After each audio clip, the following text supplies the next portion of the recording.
I'm so glad to be here with you, Dr. Omandi. I mean, we are in a crisis Okay. right What a now. crisis. Yeah. So, our topic today really is about pastoral infidelity and why they're so vulnerable or not. So, we want to delve into that.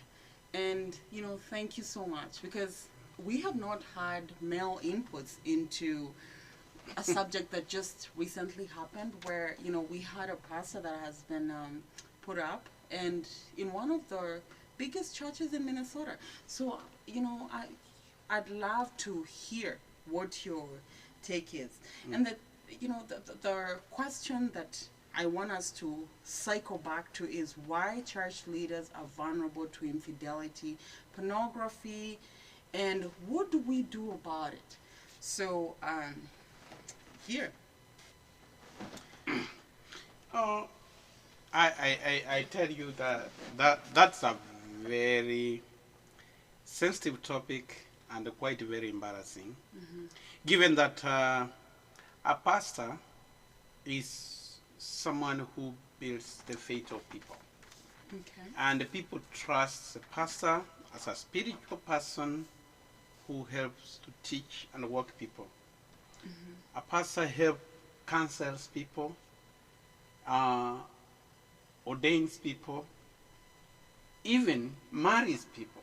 Okay. So they feel more that they are blessed hands. So when such a situation comes, many people get disappointed. Christians, those who are baptized with the same pastor, who are taught about how to be spiritually upright, it becomes hard.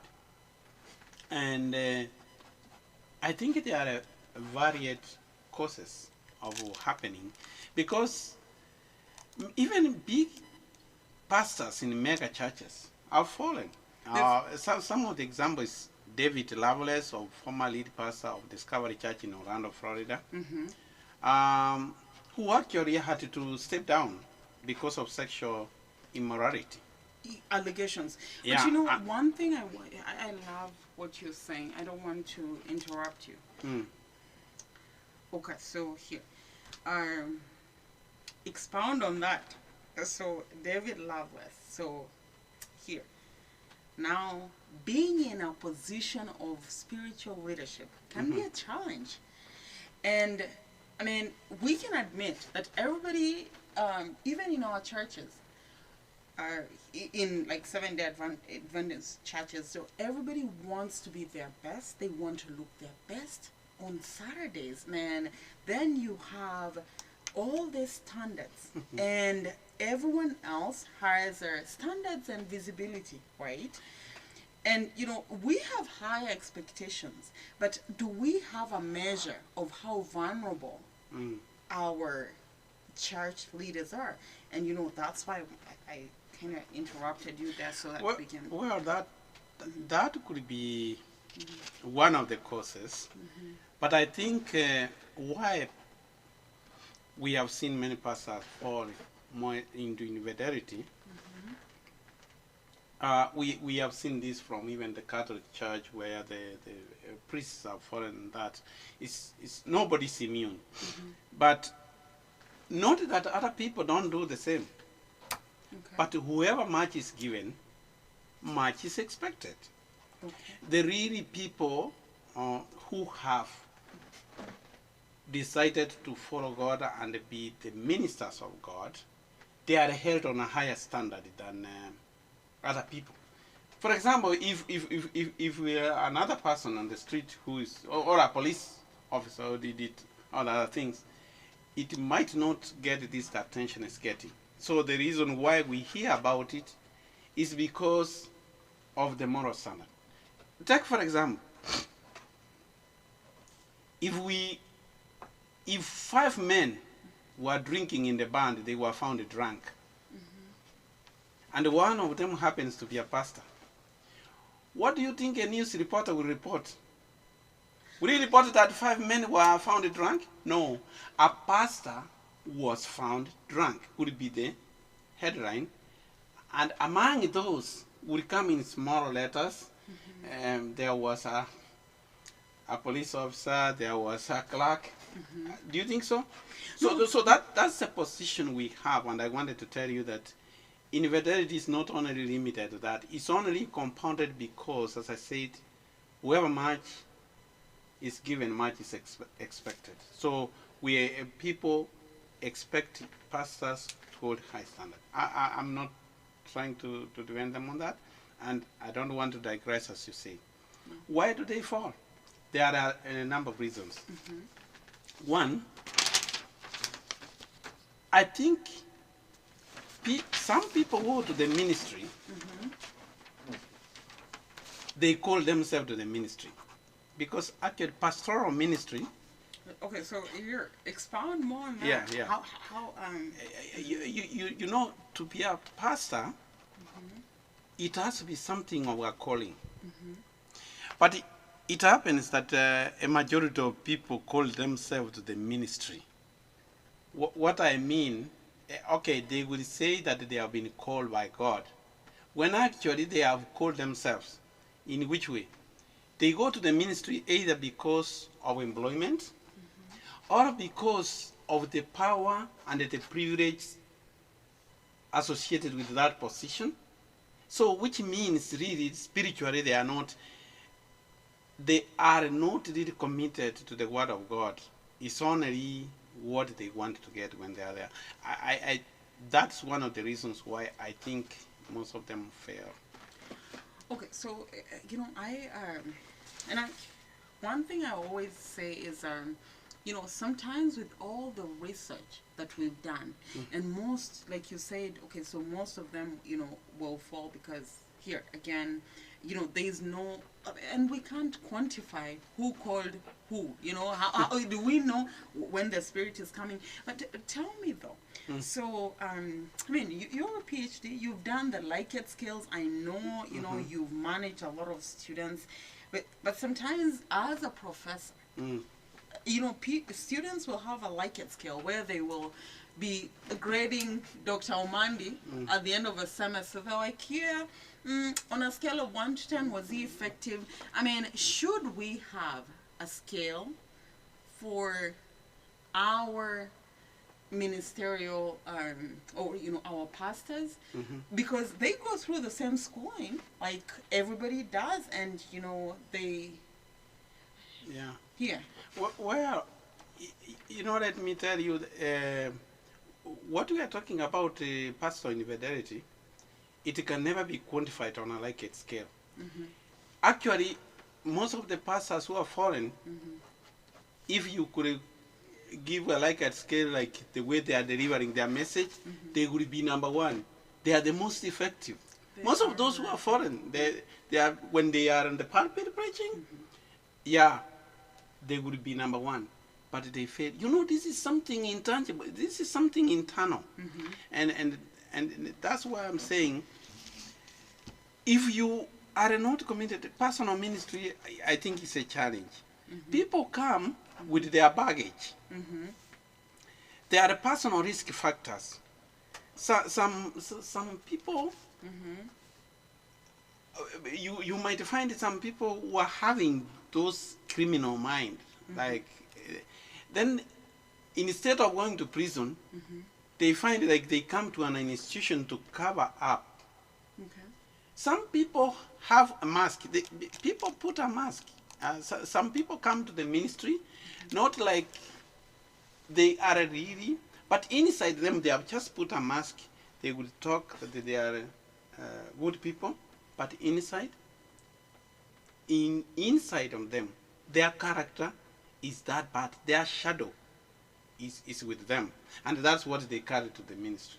So what I hear from you is sometimes people are so vested. They want to promote their personal character. So I want to read you some numbers. They're astonishing, and they were astonishing to me too. According to surveys, like 33% of pastors, and it's like all churches that people were doing investigations on. Pastors actually admitted to infidelity. 11% of those have actually been caught and convicted. And one thing that I really want to put up to you is, what is the standard? How do we even know when somebody is crossing the line? Because I feel like, we're in a very different cultural setting. Yeah. So then I'm like, then we don't know, and we don't even know. Like, you talked about risk factors, right? Mm. And that's something that we're going to talk about. But risk factors and the fact that, sometimes here, maybe we need to devise a different way to actually approach what's going on and really hold our leaders to. Okay. Yeah, On the same note you have said, what I find lack on the people who become pastors, we don't have a set of rules. Like in many professions, like if you go to the medical profession, there is ethics. You take an ethics course, and then you are supposed to be held in high standard. That lacks in organization. And again, there is church organizations are not very strict. Actually, they cover most of the evils pastors do. If a parishioner reports that he has been sexually affected by the pastor, what most of organizations have done is they try to bury that because they don't want that image to appear outside. Or the people will report to the church management about the pastor, and they cover it up. So this person goes to do these things. If they could have held a high standard that if it's an allegation, discipline is taken care. See what happened with the Catholic sex scandal. For many years, the priests have been molesting children in the church. But it was covered up until recently when they were sued, when those guys have grown up and they are big. So that covering is what actually perpetuates these things to happen. So again, enabling, and we are saying sometimes here, rather than people come out and just say, what, there's a problem here, people are covering up. But here, I mean, who are we sometimes to even go and attack a person of position? Because at the end of the day, I mean, people don't have the power. What is their approach? And I tell you, so I have like 3 questions that I want to ask you in this space. So what is the approach? Because those rules have been there. It's just like, I can carry my rosary and be chanting and saying, this is what I believe in. I can carry a Bible and just preach the word that is in that particular Bible. But at what point, or like you said, we don't have protocols. At what point, and do I say, hey, you know what, lines have been crossed, and then how do we identify who are the vulnerable people? I mean, who are likely to be approached? Because I'm sure they're targets. There is vulnerable people that we kind of have to be protective of, or just kind of make sure that sometimes when they bring a story, it's not just one of those stories. So I'd love to hear that.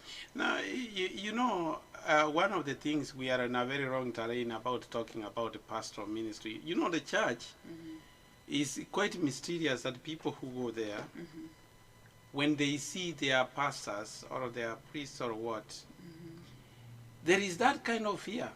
This is a man of God, and therefore people don't want to question a lot. And in that process, they don't want even to report the wrongs done. And then it becomes like that. For example, if a teacher who is under strict code of ethics has canon knowledge with a student, and the student can report immediately and action will be taken. But as I told you, the church sometimes keeps quiet, and even the parishioners don't want to come and say. And also, you know, in any organization, in any church organization, you always find there are different people. Yes. You know, as Chinua Achebe said, sometimes when you Chinua Achebe, you quoting things fall apart. Yeah, sometimes when you chase the fox, also you need to warn the hen of also loitering in the bush. Why was it in the bush? It was on somewhere. Not that I'm telling anything, but it takes two to tango. Pastors also need prayers, because when you are sick, you want a pastor to pray for you. When you are in temptation, you want a pastor to pray for you. I think also we should have some support structures that if we are pastor, we need to pray for pastors. Something good you said. All the best women dress their best when they are going to church. And all of them are facing the pastor. He's the only person everybody is facing. And you know, there is what one researcher said, there is what we call a Jezebel deception in the church. So a Jezebel deception. Satan always will want to tempt the man of God. And he uses Jezebel. Jezebel is not even all of the people who come to church are really Christians. Well, some of them are there to be converted, but some of them are there maybe to serve as Jezebel deceptors. They want to, you know, Satan also comes in different forms to lure the pastor away. So what I was trying to say is that we need also to take time to pray. How do you remember when you prayed for your pastor? You would always run for pastor to pray for you. Right. But you never took time to pray for the pastor. The pastor is also a human being who can be tempted. You know, and I hear you. And you know, a few things I want to mention, and really in support of what you said, is, you know, sometimes pastors are in a position of power. Yeah. You know, they have opportunity, and they have desires. You know, and then there's the fact that, you know what, there's that grandiose aspect that is created, especially, you know, because they know they're addressing a multitude. I mean, somebody is listening. So family issues, especially with even COVID, with what has happened with us, like COVID, you know, there's so many family wrangles, there's so many divorces. So, and I'm gonna say this because I see this, and then I wonder, you know, what is the position of the church in terms of, you know, women who, you know, who are struggling, or, you know, who've gone through divorce, because then it's like, you know, they may be sidelined, or, you know, because in some in some, like, you know, religions, divorce is not acceptable. And, you know, I mean, look at Afghanistan, for example. I mean, they're beheading those women. They want to shoot them from the back. I mean, thank God for America, where we can actually just say, you know what, here, I mean, I can have somebody listen to me. But when do we actually just start encompassing the fact that, you know what, sometimes relationships break, and it's okay for, you know, women to actually rebuild themselves up, than castigating these women and trying to make them feel like, you know, they are an immoral example. Well, maybe that would be another topic. But what I see is that when people are going through problems, family problems, the one person they want to bring those issues to is the pastor. Okay. Sometimes they share very confidential information about the problem in the family. That's why the pastor is supposed to be a person of a very high moral standard. And that is where, and I can tell you, some years back, one of the churches I was attending, the pastor was counseling this couple who were having family issues. And instead of making things easier, things were getting worse. And the husband had to report to the church board that I think the pastor is interfering with the family. The pastor was questioned. They didn't find any evidence, so they continued. I mean, they dismissed the case. But until one day, the wife decided to come clean and confess to the church that in the process of counseling, they had started having extramarital affairs with the pastor. When she came up openly to say that, that's when the pastor resigned. So in church, there is a lot of, and I'm not saying it's only pastors, even the people in the church, members, and everybody is guilty in one way or the other. But there is some unconventional 11th commandment that thou shalt not be caught on the act. That you can break all these rules so long as you have not been caught. Only the action comes that when you have been caught. But we should know that even if human beings are not sin, God is sin. So sin is sin. We only condemn the one we have known. How about those people who are doing it and we don't know? And we don't know. What are they supposed to do? Are they not supposed to come up and confess?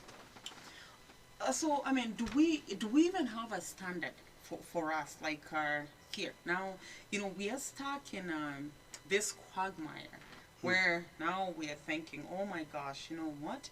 We are so quick to condemn. Then of course, we don't look at other family dynamics in terms of, okay, so at the end of the day, this just doesn't affect one family. It's a ripple effect.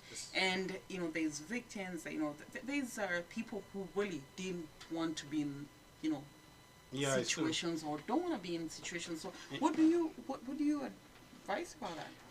I know there is a ripple effect. And I really didn't want to comment about the most recent. I know which is the one maybe you wanted me to talk about, but I didn't want to talk about it. Because I have seen even in some groups, there are still people for, it all depends. That's why don't you want to talk about it? Because no. Sometimes we may not be allowed to, but this is what happens. Some people feel like the victim did wrong. I think you have heard about it. Some have argued, what was he to do? But at times, if you look at, had the victim not come with such a concrete evidence, could our people believed? Question. And what's your opinion? Do you think people could have believed?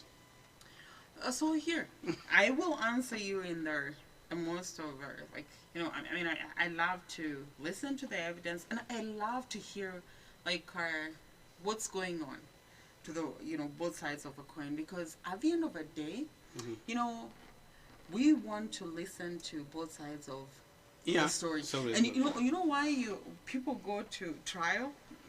Even here, they say, don't condemn me until I'm proved guilty. And that's why, here, we don't want people masquerading out here, with guns and, trying to, take justice into their hands. One thing I'd say is, would people have believed? And then we go into, I want to tell you about O.J. Simpson, okay? O.J. Simpson was acquitted. Yeah, but he was guilty. You know what? So here, one thing we have to be very careful about, and that's why I'm like, okay, so as a professional, or as professionals, sometimes we come in and, we want to be able to listen to both sides of the story and say, you know what? You tell me, okay, what happened here? Then I hear this other side. Because unless we have that council of elders, that's why, I am here. In terms of listening to both sides of the story, and I bring about the O.J. Simpson case, because there was such concrete evidence, but then you know what? if we cannot sit down and communicate before things get out of hand. Yeah, but then you see the thing is that I don't know whether we are having Christian fervency. There is some spiritual fervency that we have perfected the game of pretense. And that's one thing I said. I think I showed you that mask. Can you see? That is a mask. That's a white man, but he has put a mask like he's a black man. So he can go with that mask. Putting on that mask, he can go and commit a crime. And walk away, kill somebody. When the video cameras are being seen, a black man with the beards, and maybe they can get me and they think I'm the one on the road. And I hear the thing though. I mean, it's... Yeah, but that's a white man. So that is exactly what we have done in our Christian life. We put on a mask. But inside us, you know, that's why even in the book of Jeremiah says, who can understand the heart? The heart is deceptive. It's not only God who can understand the heart. So basically, at times when we are talking about that, there is quite a spiritual revival. That's why even Jesus said, when they brought that woman to be stoned for sexual immorality, he said, yes, the law of Moses says a woman who has been found having sexual immorality would have to be stoned to death. But what did Jesus tell them? Let whoever has not done committed the sin be the first person to stone the person. All of them left. As much as let us not focus on one person. This has become a time for everybody to reflect that we have to be sincere. We are having all of these masks we run over. The only time when you are caught, your mask is removed, that is the only time you want to converse. I would want you to converse even when there is no evidence, so that you can live an upright life. Let me tell you, I found people who even don't go to church, but they are very authentic. They don't put a mask. Yeah. So, you know... And yet they get condemned with us who go to church. And, you know, one thing I'm going to be honest with you about, I mean, I wish, and, you know, this is my prayer for us, for the church and churches out there, is for us to actually have a council of elders, you know, that consists of women, you know, even women who have experienced divorces, women who are raising, you know, kids on their own, women who, you know, are unconventional. What would they do? A council of elders of women would actually come in and talk to people in a different way, because you know what, if I can relate to somebody who's gone through an experience like maybe mine, then I would then they would listen. Because for me, I mean, maybe I'm just so unconventional because I was brought up in a very different environment, and then, you know, here I have seen so much. So sometimes when I see what's happening, like, you know, I was well that we said we don't want that would be another topic, but so we just want to focus ourselves on the topic of pastoral infidelity. And you know, the people, like most of the churches, they have a church leadership consists of elders. I mean, they have a church board. Are they women? And that is the one who are even supposed to do to discipline you, to investigate if a person has a problem. Let me tell you, there is a lot of politics. If you go to those, already you find them, lines are drawn. If you think we talk about the politics about Democrats and Republicans here, they are in those boards. Some cases will come get drawn, and you know, what most of the pastors have perfected the game is divide and rule. So they would divide the board, half of them are with it. So when something comes, it can never pass with a majority. And those are some of the effects we have. However, if we indeed need to help, because sometimes when a pastor falls, there is a lot of effect. The people who have trusted him for years, the people he has baptized, the people he has officiated their weddings, what do you think they feel? Oh, if you did a holy wedding, and the pastor who officiated is like we talked about, Pastor Loveless and whatever. Do you still feel like your marriage was holy?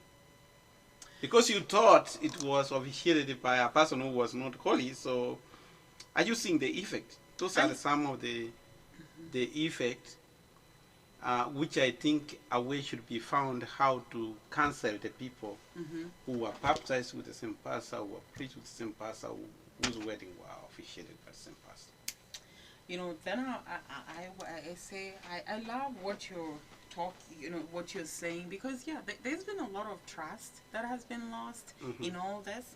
But I think looking at the bigger picture, I mean, we as a community, I think we need to come together and sit on the table and just say, look, you know what? At the end of the day, when we are so divided, we lose. If we can't actually focus on what's going to build us, you know, the fact that the pastors know very intimate information about the members, and you know what?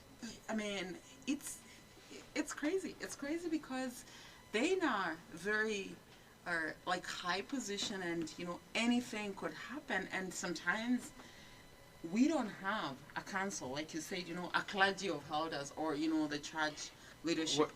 Whereas we have said there is a problem everywhere, and also even the people who go to ministry is not that they are prone, but I would say that the support they need to get, maybe church organization, is to help them, to train them how to fight temptations, because temptations are everywhere, and being that there are people of influence, they are more likely to fall on that.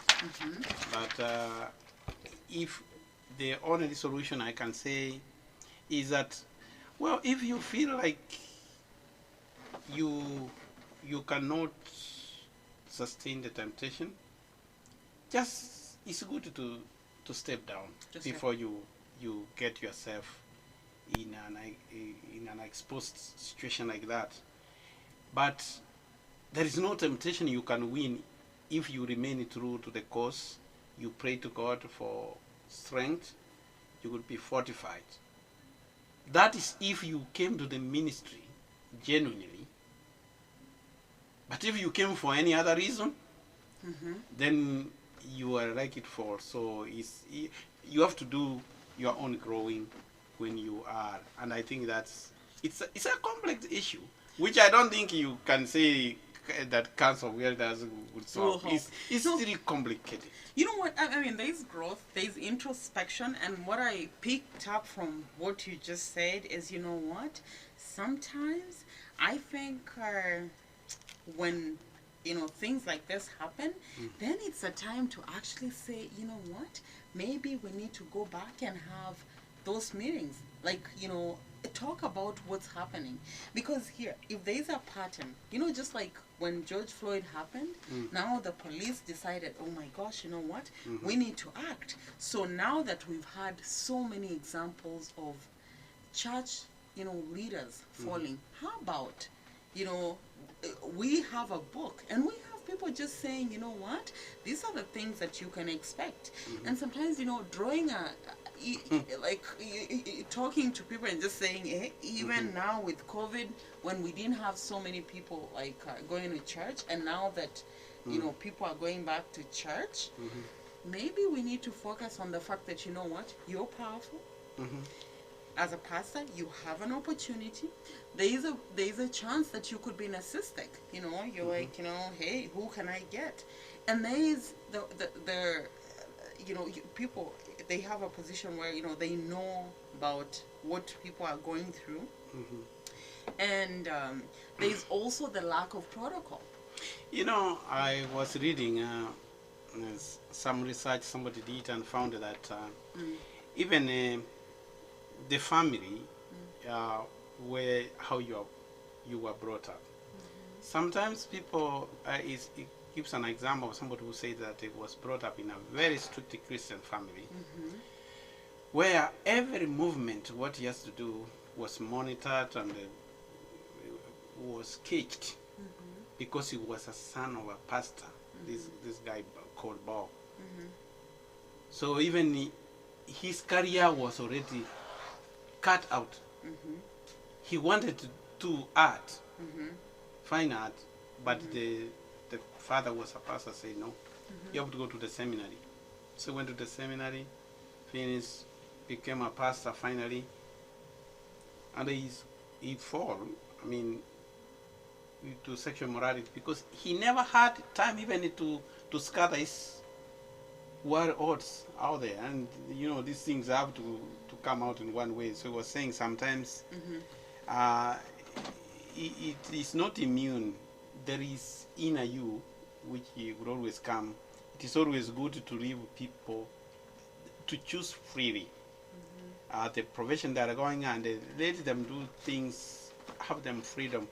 Remember when I talked about parenting, those helicopter parenting and the bulldozer parenting, like people who control your life. So some there are also risk factors which comes from the way somebody is brought up. So it's complex, but I would say that we ought to tell the fashion of the soul that makes us look good. That makes us look good. And that is why we have perfected the hypocrisy. And the other thing I can tell you from today, always pray for your pastor that you will go for the temptation. You know what? And I pray, and I'm hoping that you know, in the future, we are also more accepting of the fact that, you know what, this is a very difficult country. Yeah. Not time. It's been time. I would think if we can. And do you have any other question to ask me? No, I have a comment. Okay. What are you gonna comment? You know what? Difficult times. We are going to say this. We're gonna pray, and we are also going to say, you know what? At the end of the day, we don't want to castigate anybody. We don't want anybody to feel like they're less than. Yeah, even the, you know, the widows, you know, the divorcees, anybody who's going through anything out there, you know, we can't discriminate.